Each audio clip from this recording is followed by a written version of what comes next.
Hello, जय भीम. तुम्हाला एवढ्यासाठी मी सांगते की रविवारपासून मला चेनच नाही पडणार ती बातमी ऐकून. काय 3.5 वर्षाच्या मुलीचा काय प्रॉब्लेम झाला असेल, किती त्या माणसाने, किती विचित्र माणूस असेल, मुलगा असेल, मुलगाच होता, माणूस पण नाही मुलगा होता. त्यांनी अत्याचार करून तिचा खून केला. त्या बाळाचं कुठं खुलण्याचं वय होतं आणि त्या आधीच तिला मारून टाकले. काय अवस्था झाली असेल तिच्या आई वडिलांची, तर काही कळत नाही. माझ्याही नाती लहान लहानच आहेत. ऐकून इतकं धस्स झालं.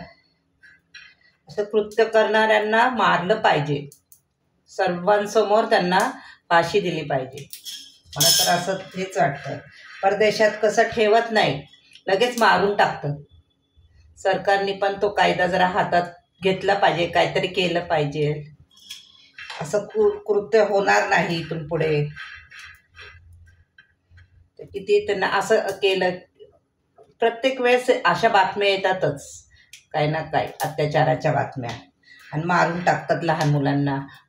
मुलींना काय, मुलांना पण हा त्रास आहे. मुलांना पण असं करतात पैशासाठी.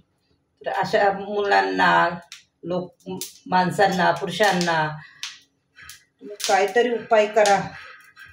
त्यांना जेलची पण भीती वाटेना असं वाटते मला. तुम्ही सर्वांसमोर जिथं झालं ना तिथंच नेऊन त्या मुलाला फाशी द्या, असं तर माझं म्हणणं आहे. म्हणजे इथून पुढं काही होणार नाही. त्याच्याही लक्षात येईल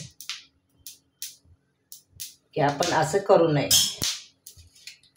प्लीज, कोणाकोणाचं म्हणणं आहे असं की सरकारने हा कायदा बदलला पाहिजे, तुम्हीही सांगा सरकारला. माझंही म्हणणं आहे, म्हणजे आपले मुलं सुरक्षित राहतील.